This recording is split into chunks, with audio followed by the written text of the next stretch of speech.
ଶ୍ରାବଣ ମାସରେ ଆପଣମାନେ କେଉଁ ସବୁ ପରିବା ଖାଇବେ ନାହିଁ, କ'ଣ କ'ଣ ଜିନିଷ ଖାଇବେ ନାହିଁ। ଶ୍ରାବଣ ମାସରେ ଯେଉଁମାନେ ବ୍ରତ ପାଳନ କରୁଛନ୍ତି, ଯେଉଁମାନେ ବୋଲବମ୍ ଯାଉଛନ୍ତି, ସେମାନେ କେଉଁ ସବୁ ପରିବା କ'ଣ କ'ଣ ଜିନିଷ ଭକ୍ଷଣ କରିବା ଅନୁଚିତ ଜାଣିବା ପାଇଁ ଭିଡ଼ିଓଟିକୁ ଶେଷ ପର୍ଯ୍ୟନ୍ତ ଦେଖନ୍ତୁ।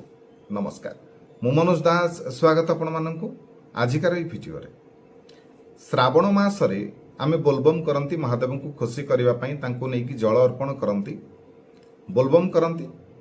ପ୍ରାୟତଃ ଘରେ ମଧ୍ୟ ବହୁତ ଲୋକ ବୋଲବମ୍ ଯାଆନ୍ତି ନାହିଁ, କିନ୍ତୁ ଘରେ ବ୍ରତର ପାଳନ କରନ୍ତି, ଶ୍ରାବଣ ମାସର ବ୍ରତ ପାଳନ କରନ୍ତି।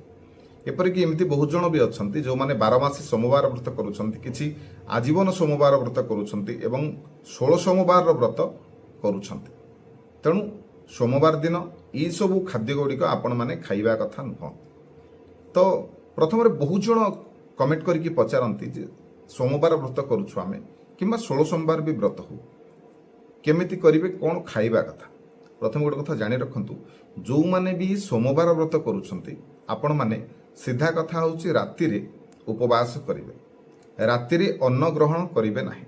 ହଁ, ଯଦି ଆପଣମାନେ ମେଡ଼ିସିନ ଖାଉଛନ୍ତି ସେ କଥା ଅଲଗା, କାହିଁକିନା ରୋଗୀମାନଙ୍କୁ ନିହାତି ଭାବରେ ସବୁଥିରେ ମାଫ ଅଛି। ଯଦି ମେଡ଼ିସିନ ଖାଉଛନ୍ତି ଆଉ ଫଳ ଖାଇଲେ ଚଳିବ, ନହେଲେ ପରଟା ଖାଇଦିଅନ୍ତୁ, ଅନ୍ନ ଗ୍ରହଣ କରନ୍ତୁ ନାହିଁ, ନହେଲେ ଫଳ ଖାଇଦିଅନ୍ତୁ।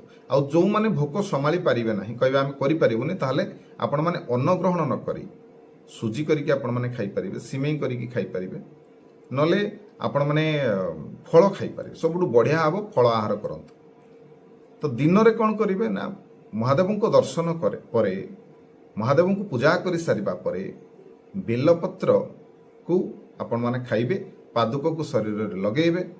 ତାପରେ ମଧ୍ୟାହ୍ନ ସମୟରେ ବେଶୀ କିଛି ନ କରିକି ଅରୁଆ ଭାତ, ଡାଲମା ଟିକେ ଏତିକି ଖାଆନ୍ତୁ, ଗୋଟିଏ ଥର ଖାଇବେ ଏବଂ ରାତିରେ ଉପବାସ କରିବେ।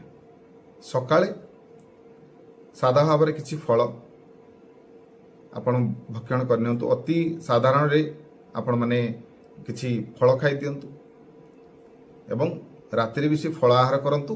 ଯଦି ଉପବାସ କରିପାରିବେନି, ଯଦି ଉପବାସ କରିବେ ତ ବଢ଼ିଆ କଥା। ତେବେ ଇଏ ଗଲା ସୋମବାର, ଏତିକି ଜିନିଷ ନିହାତି ଭାବରେ ପାଳନ କରିବା ଦରକାର। ତେବେ ବର୍ତ୍ତମାନ ଆସନ୍ତୁ ଜାଣିବା ଶ୍ରାବଣ ମାସରେ ଆମେ କେଉଁ କେଉଁ ସବୁ ପରିବା କ'ଣ କ'ଣ ଖାଇବାନି। ପ୍ରଥମେ ତ ଜାଣି ରଖନ୍ତୁ ଯେ କୌଣସି ପ୍ରକାରର ମାଦକ ଦ୍ରବ୍ୟର ସେବନ ଆମେ କରିବା ନାହିଁ। ଯେମିତି ବହୁତ ଲୋକଙ୍କ ମନରେ ଗୋଟେ ଭ୍ରାନ୍ତି ଅଛି ଯେ ଗଞ୍ଜେଇ ମହାଦେବଙ୍କୁ ଲାଗୁଛି, ତେଣୁ ଆମେ ଗଞ୍ଜେଇର ସେବନ କରିପାରିବା।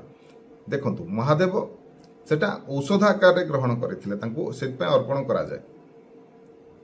କିନ୍ତୁ ବର୍ତ୍ତମାନର ଲୋକମାନେ ଆମେ ସମସ୍ତେ କ'ଣ କରୁଛନ୍ତି ନା, ତାକୁ ପୁରା ନିଶା ଭାବରେ ଗ୍ରହଣ କରୁଛନ୍ତି।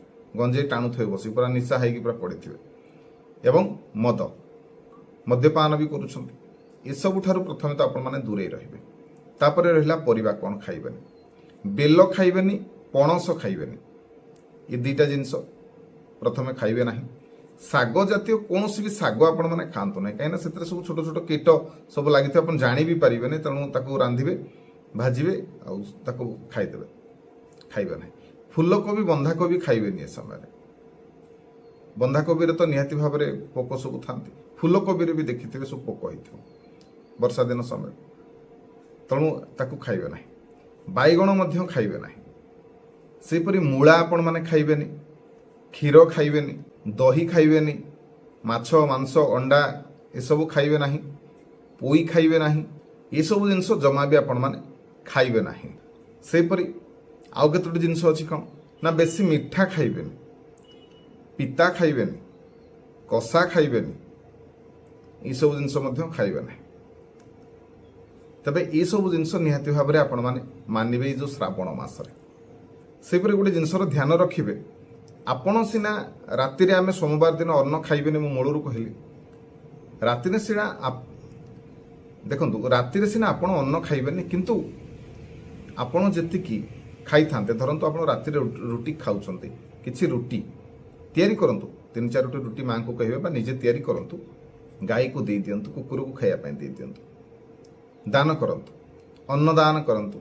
ଆଉ ଗୋଟେ କାମ କରିବେ କ'ଣ ନା, ପ୍ରତ୍ୟେକ ଦିନ ଯେଉଁ ଶ୍ରାବଣ ମାସ ସାରା ତ ଆପଣ ଖାଇବେନି, ତ ପ୍ରତ୍ୟେକ ଦିନ ମୁଠିଏ ଚାଉଳ ରାତିରେ ଯେଉଁ ମୁଠାକ ଖାଇଥାନ୍ତେ ସେ ମୁଠାକ ଚାଉଳ ଗୋଟେ ଜାଗାରେ ଅଲଗା ରଖନ୍ତୁ ଏବଂ ମାସ ସରିଯିବ ଯେଉଁଦିନ ରାକ୍ଷୀ ପୂର୍ଣ୍ଣିମା ସେଇଦିନ ଆପଣମାନେ ବ୍ରାହ୍ମଣଙ୍କୁ ଦାନ କରିଦିଅନ୍ତୁ, ନହେଲେ ଗରିବଙ୍କୁ ଦାନ କରିଦିଅନ୍ତୁ।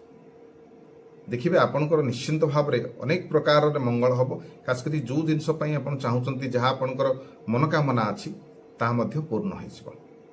ଏ ଯେଉଁ କେତେ ଗୁଡ଼ିଏ କଥା କହିଲି ମାନନ୍ତୁ, ଦେଖିବେ ନିଶ୍ଚିନ୍ତ ଭାବରେ ଆପଣଙ୍କ ଜୀବନରେ ଥିବା ସମସ୍ୟା ଦୂରେଇଯିବ। ତେବେ ଭିଡ଼ିଓ ଭଲ ଲାଗୁଥିଲେ ସେୟାର କରିକି ସମସ୍ତଙ୍କୁ ଜଣାଇବେ, ଭିଡ଼ିଓକୁ ଲାଇକ୍ କରିବେ, ସେୟାର କରିବେ, ଚ୍ୟାନେଲକୁ ସବସ୍କ୍ରାଇବ୍ କରିବେ। ରହିଲି। ଜୟ ଜଗନ୍ନାଥ, ଜୟ ଶିବ ଶମ୍ଭୁ।